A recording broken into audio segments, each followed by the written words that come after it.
তার সমস্ত অস্তিত্ব একজন পুরুষকে বিলীন করে দেয়, সে সেকেন্ড টাইম অন্য কোনো পুরুষের সঙ্গে বসা, তাকে ধরতে দেওয়া, তার সঙ্গে কোনো ফিজিক্যাল টাচ তাকে সহ্য করে, কারণ সে প্রথম পুরুষে আসবে।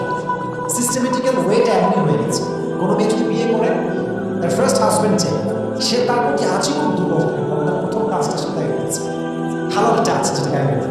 তো নারীদের এটা অনেক বেশি কষ্ট হয়, সাফার করে। মনে রাখবেন, স্পর্শ নারীর জন্য বেশি সেন্সিটিভ পুরুষের চাই, কারণ পুরুষের যে ভার্জিনিটি এটা নারীর চাইতে বেশি দামি নয়।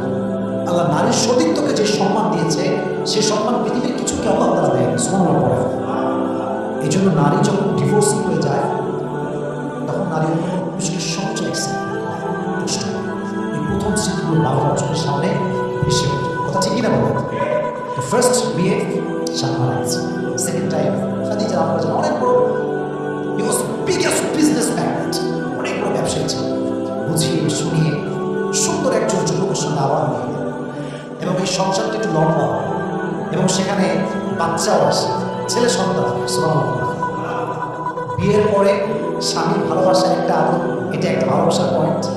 আবার যদি সেই স্বামীর পরে সন্তান আসে, ওখানে আরো ভালোবাসা আসে না নাই? আবার সেকেন্ড স্বামী। এইভাবে যখন স্বামী মরতে শুরু করেছে, ফাইনালি ডিসাইড করলেন যে I will never ever get married again, এটাই লাস্ট। আর কি জীবনে যাই হোক আমি সবর করবো এবং আমি স্থির থাকবো, আমি আর কি। তিনি ভেবেছিলেন ফার্স্ট অপশন যে সেকেন্ড অপশন বেটার হবে। আবার যখন সেকেন্ড জনকে পেয়ে গিয়েছেন, তিনি যখন মারা গিয়েছেন, ভেবেছেন যে পৃথিবীতে আর কোনো এর চেয়ে ভালো হতে পারে না। কিন্তু কেউ না জানলেও সত্য জানে একজন, তিনি কে? ধৈর্যশীল ছিলেন, সবর করেছেন, নিয়ত করেছেন বিয়ে করবো না, আবার সবর ছিল কি ছিল না? রেজাল্ট কি হয়েছে? রেজাল্ট দেখেন, ব্যবসা করেছেন, গরিব মানুষকে সহযোগিতা করেছেন, নিজেকে কাজে ব্যস্ত রেখেছেন, বিজনেস সামলেছেন। আল্লাহ তাআলা সবরের বিনিময় হিসেবে, ধৈর্যের বিনিময় হিসেবে শেষ নবীকে তার প্রথম স্বামী হিসেবে কবুল করেছে। সুবহানাল্লাহ। এটা হচ্ছে সবরের রেজাল্ট। মানে আমার কাছে এই হাদিসটা বেস্ট এক্সাম্পল, বেস্ট এক্সাম্পল। এর কারণে এই যে জেনারেশন আমরা আছি, এখানে কারোর জীবন থেকে কেউ হারাই গেলে তার আর বুঝেই পাওয়া যায়। সে গাঁজা খায়, মদ খায়, তার জীবন যৌবন শেষ হয়ে যায়। মাথায় রাখবেন, কেউ চলে যাওয়ার অর্থ হচ্ছে সে চলে যায় নাই, তাকে আল্লাহ নিয়ে গেছে। আর আল্লাহ যদি কাউকে নিয়ে যায়, আল্লাহর মেসেজ হচ্ছে এইটা যে আমি ওদের নিছি, ওরে নিছি, এর মানে হচ্ছে আমি তোকে এর চাইতে বেশি উত্তম দাম। সুবহানাল্লাহ। বলে বোঝা গেল, প্রিয় মানুষ মারা যান, হারিয়ে যান, চলে যান তো অজানা জায়গায়, কোনো সমস্যা নেই। আমি তো সবর করেছি, আমি তো ধৈর্যশীল মানুষ, আমাকে পরীক্ষা দিচ্ছে একজন এবং এর ফলাফল দিবে একজন। আওয়াজ দেবো দিকে। Every type of situation, every kind of situation you must have to be patient. প্রত্যেকটা অবস্থানে আমরা ধৈর্যশীল হব। রাজি আছেন ইনশাআল্লাহ? আল্লাহ সবাইকে ধৈর্যশীল হওয়ার তৌফিক দান করুন। সঙ্গে পড়া আমিন। এবার আসেন কিছু নবীদের এক্সাম্পল দেয় যারা ধৈর্যের পরিচয় দিয়েছে। আমি একটু পরীক্ষা করে রাখি সবাইকে, দেখি আপনারা কতটুকু ক্যাচ করতে পারেন, গ্যাস করতে পারেন। একজন নবী ছিলেন যে নবীর পুরো শরীরে পোকা ধরে গিয়েছিল, পুরো শরীরটা পোকা খেয়ে শেষ করতে যাচ্ছিল। নবীর নামটা কি ছিল? আইয়ুব আলাইহিস সালাম। দীর্ঘ 12 বছর পোকা তার শরীরে ভরা হয়েছে। আমাদের একটু অসুখ হলে আমরা বলি যে মানুষ, আল্লাহ মানুষ পায়, আমি একাই করে দেবো, পৃথিবীতে কোনো এমন মানুষই নাই, আল্লাহ খালি আমারই পায়, আমি কিন্তু থেকে আর কেউ নাই। 12 বছর সহ্য করেছে। পোকা উঠতে উঠতে যখন জিহ্বায় এসেছে, তখন বলেছে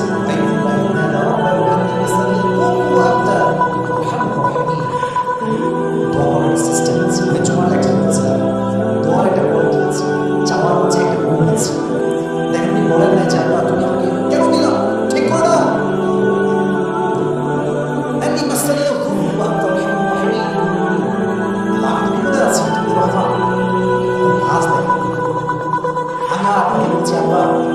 আমি সকাল থেকে খাই না, খাবার চাই না, আমি না খেয়েছি আর তুমি মারা এটা বললে আমরা বুঝতে পারছি আমার ছেলে খাবার দরকার।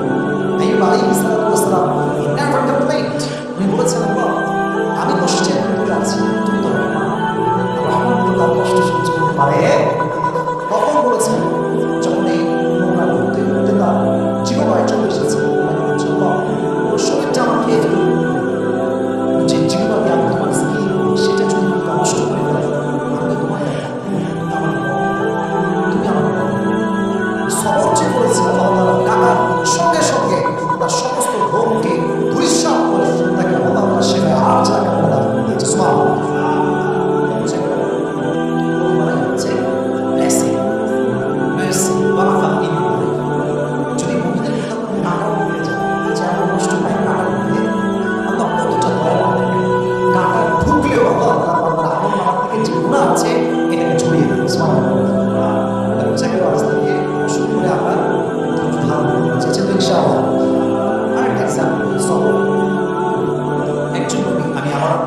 প্রশ্ন ফেলেছি, গ্যাস করতে পারবো সবাইকে জানি কান্না করে যাচ্ছে। একজন নবী যাকে মাছ খেয়ে ফেলেছিল, মাছের পেটে তিনি দীর্ঘদিন ছিলেন, তার নাম কি ছিল? ইউনুস। ইউনুস আলাইহিস সালাম নাম ছিল কি? ইউনুস আলাইহিস সালাম। মাছের পেটে দীর্ঘদিন ছিলেন, আল্লাহর কাছে কমপ্লেইন করেন না, কিছু করেন নাই, ধৈর্যহীন হন নাই। মাছের পেট থেকে আল্লাহকে ডাক দিয়েছেন, আল্লাহ বিপদে পড়ছি, যদি আমাকে সাহায্য করার কোনো কমপ্লেইন নাই, অভিযোগ নাই, ধৈর্যহীন হয়ে যায় নাই। দোয়া করার সঙ্গে সঙ্গে আল্লাহ তাআলা মাছকে আদেশ করেছে, মাছ মুখ করে একটা বমি করার মতো একটা অ্যাক্ট করেছে। আল্লাহ তাআলা ইউনুসকে এই অ্যাক্টের মাধ্যমে, এই বমির একটা ধরনের মাধ্যমে মাছের পেট থেকে জীবন উদ্ধার করে দেবেন। সুবহানাল্লাহ। বিপদে পড়লে আপনাকে দোয়া করতে হবে, আল্লাহ আমারই ভয়, তুমি দাও তো, আমি ভয় কি পাই আমার ধৈর্যহীন হওয়ার প্রয়োজন। অতএব সবর থাকবে, দোয়াও থাকবে। বলেন আমার সঙ্গে, সবর থাকবে, সবর আছে যার সঙ্গে দোয়াও আছে যার, তার সফলতাকে আটকাতে পারবে না। সুবহানাল্লাহ। আরেকটা এক্সাম্পল দেখুন, নাম গ্যাস করতে হবে সবাই। একজন নবী চাই আল্লাহ তাআলা 80 বছর পরে একটা সন্তান দিয়েছেন, সেটার নাম কি? ইব্রাহিম আলাইহিস সালাম। নামটা কি? ইব্রাহিম আলাইহিস সালাম। সন্তানের নাম কিছু বলবেন? ইসমাঈল। নাম কি ছিল? ইসমাঈল আলাইহিস সালাম। সব 80 বছর পরে একটা ছেলে হয়েছে, বাবা বলছে যাও মাকে এবং ছেলেকে একদম মরু প্রান্তে রেখে আসো, যেখানে জনমানবহীন একটা জায়গা, মানুষ নাই, লোক নাই, চোখ নাই, রেখে আসো। অর্ডার করতে দেরি রেখে চলে আসছে সেই মরুভূমির মতো একটা জায়গা। যখন চলে যাবে তিনি ভাবছেন, চাইলে বলতে পারতেন যে আমি কেমন স্বামী, যে আমার মতো একজন অপরাধীকে তার সন্তান সহ এক বিশাল মরুপ্রান্তে, মরুভূমিতে জনমানবহীন একটা জায়গা রেখে যাচ্ছেন, আপনি কেমন স্বামী?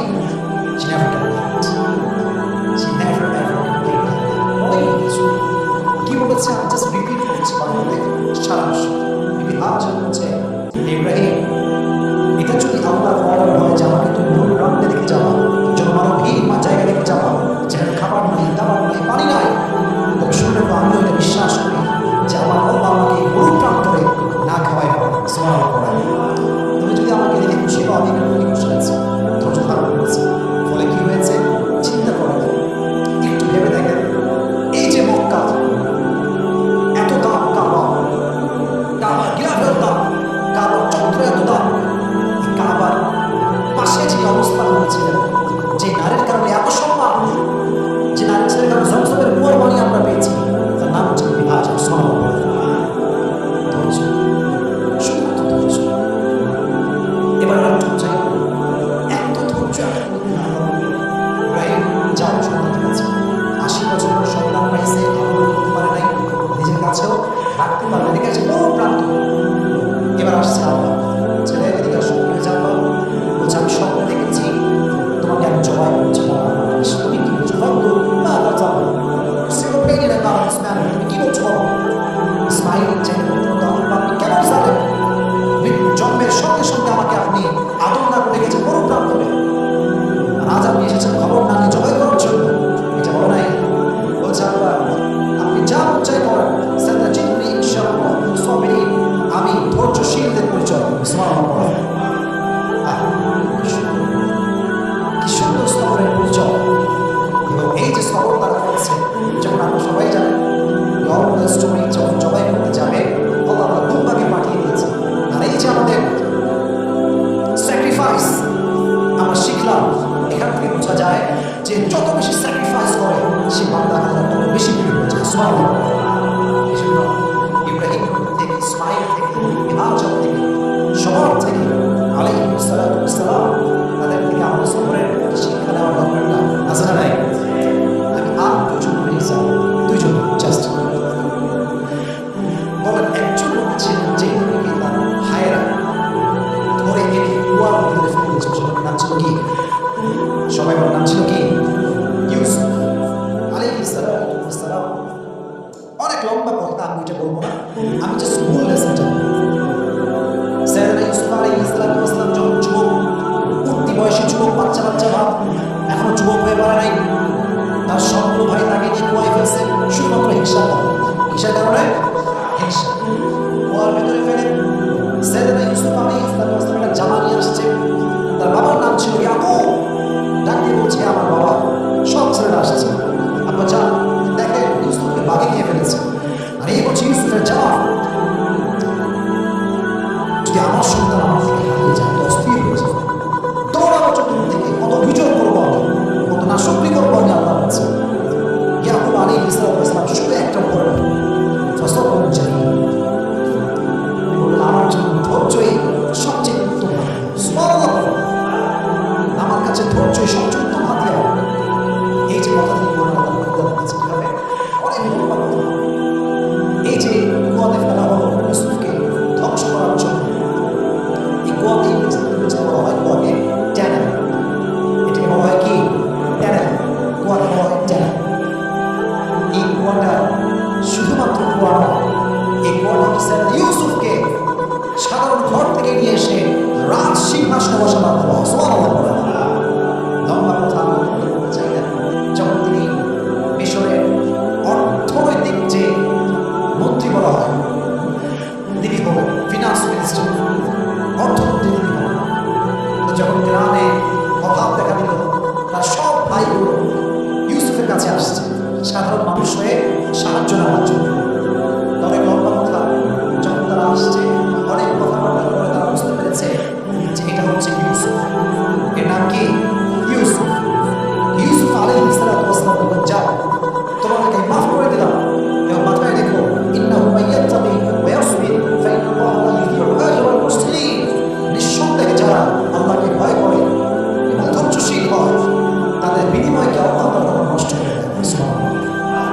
এবার তিনি সৈন্য নিয়ে, উট নিয়ে, ঘোড়া নিয়ে, ভাইকে নিয়ে, ঘোড়ার পিঠে উঠে যার চমক মানে সবাইকে নিয়ে এসে বাবার সঙ্গে যে বলছিলেন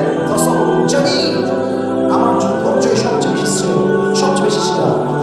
এই ধৈর্যের বিনিময়ে আল্লাহ তাআলা ইয়াকুবকে, সাইয়েদনা ইয়াকুবকে তার সন্তান ইউসুফ ফিরিয়ে দিয়েছে। সুবহানাল্লাহ। তাহলে ইউসুফ আলাইহিস সালামের জীবন থেকে আমরা শিক্ষা পেলাম এটা, যে সবর ছাড়া জীবন হতে পারে। সাইয়েদনা ইয়াকুব আলাইহিস সালামের জীবন থেকে আমরা বুঝলাম সবর ছাড়া জীবন হতে পারে। এবার আসলে সর্বশেষ পৃথিবীতে ধৈর্যের প্রতীক ছিলেন একজন মানুষ, যার উপরে ধৈর্যশীল মানুষ ছিলেন আত্মবাসী। পৃথিবীতে আর কেউ আসে না। He was out of any kind of comparison. তিনি ছিলেন সবচেয়ে ধৈর্যশীল। ধৈর্যের ক্ষেত্রে তার তুলনা হয় না, কম্পায়ার হয় না। তিনি হচ্ছেন সাইয়্যিদুল কাওনাইন, সাইয়্যিদুল মুরসালিন, বিশ্ব মানবতার উত্থিত নবী মুহাম্মদ রাসূলুল্লাহ সাল্লাল্লাহু আলাইহি ওয়াসাল্লাম। ধৈর্যের প্রতীক, ধৈর্যের প্রতীক ছিলেন। মারাত্মক লেভেলের ধৈর্য ছিল। তার ধৈর্য যে কত বেশি আমরা চিন্তা করতে পারি। একজন মানুষ যেন ছোট্ট বয়সে সে তার মাকে হারিয়েছে। যখন সে পৃথিবীতে আসে নাই তার আগে তো বাবা মারা গেছে, বড় হয়ে চাচাকে পেয়েছে, চাচা মারা গেছে, দাদাকে পেয়েছে, দাদা মারা গেছে, মাথার উপরে বট বৃক্ষ ছিল তার স্ত্রী খাদিজা, সেও মারা গেছে। একটা মানুষ তার বাবা মারা গেল। একটা মানুষের সবচেয়ে বড় জায়গায় হচ্ছে আব্বার মধ্যে, যার জীবনে বাবা মা নেই, তার জীবনে কিছু নেই, তার জীবনটা একটু কষ্টের। নবীজি জন্মের আগে চলে গিয়েছে মা, জন্মের পরে চলে গিয়েছে মা, চাচা হারাই গেছে, দাদা হারাই গেছে, বিয়ে করেছে নিজের স্ত্রী খাদিজা, যে সমস্ত সম্পত্তি নবীর পায়ের সামনে বিলীন করে দিয়েছে ইসলামের জন্য, সেও মারা গেছে। তখন আল্লাহ বলছে, অভিযোগ করবে যে আল্লাহ, আমি তো তোমার নবী, তুমি তো আমার আল্লাহ, তুমি আমার কেন নষ্ট করছো? সবার অভিযোগ করেছে। He was patient in every kind of situation. কখনো complain করে না, অভিযোগ করে না। প্রতিটার মধ্যে ধৈর্যশীল ছিলেন। দাওয়াত দেওয়ার জন্য সবাই আপনার চান দাওয়াত অ্যাকসেপ্ট করবে। নবীজি প্রায় কয়েকশো কিলোমিটার রাস্তা বাড়িতে আসছে, ক্লান্ত মানুষ। উনি বললেন, তাই পাশে শোনো, তোমরা যেহেতু আমার দাওয়াত গ্রহণ করলে না, তোমাদের কাছে আমার তোমরা মক্কায় খবরটা ছড়িয়ে দিও না। যদি মক্কার কাফের যাত্রা আমাদের জরুর করবে, কাফেররা কে গান শুনে। নবীজি বের হওয়ার আগে কাফেররা মক্কায় খবর পৌঁছে দিল যে মুহাম্মদ মক্কার থেকে এখানে তাইফের জমিনে দাওয়াত দেওয়ার জন্য আসছে। কবুল করে নাই দাওয়াত। সব তাইফের দুষ্ট ছেলে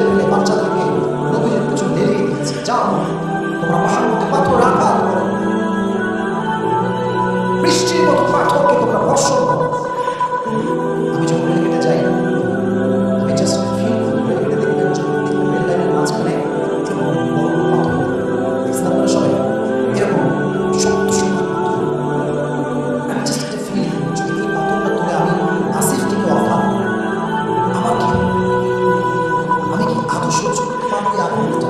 তখন আমি ফিল করেছি লাইফের জমিনে আমার নবীকে চাইতে বড় বড় পাথর দিয়ে মেরে রক্তাক্ত করা হয়েছে। নবীর রক্ত পড়েছে, নবীর রক্ত মাটিটা ভিজে গেছে, নবীর রক্তে পড়ে বেরোশ হয়ে গেছে। সাহাবী এসে ধরেছে, ধরে উঠাইছে, নবী এবার তো বন্ধ করো, এবার তো বন্ধ করে ফেলো, আর কত সহ্য করবো। নবীজি বলছে, শোনো, আমি তো বন্ধ করার জন্য আছি, হয়তো আমার দাওয়াত তারিফের লোকটা কবুল করে নাই, তো কি হয়েছে, নেক্সট জেনারেশন যে হবে তারা হয়তো বা ইসলাম পাথরের আঘাত খেয়ে রক্তাক্ত হয়ে গেছে। শক্তি না জুলুমের শিকার হয়েছে, তখন মতো সর্বাবস্থায় ধৈর্যের পরিচয় হয়েছে, সর্বাবস্থায় হয়েছে। আজকে আমাকে মানুষটা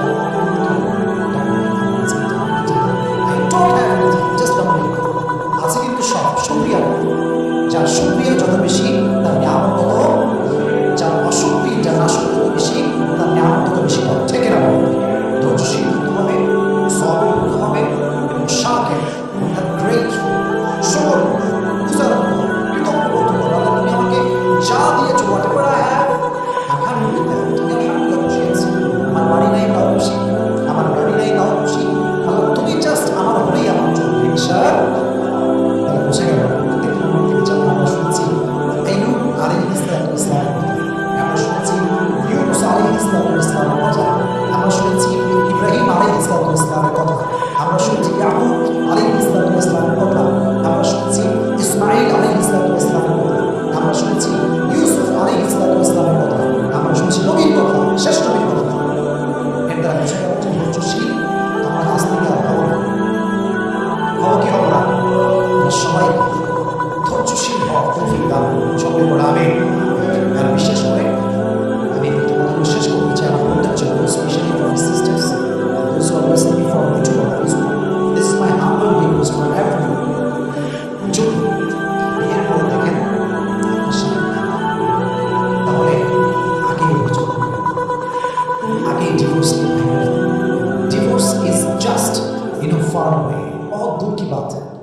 पहले ट्राई करो, पहले कन्विंस करो, पहले एडजस्ट करो, फिर उसके बारे में सोचो। আমরা আগেই ডিভোর্স নিয়ে তালাক দিলে কোনো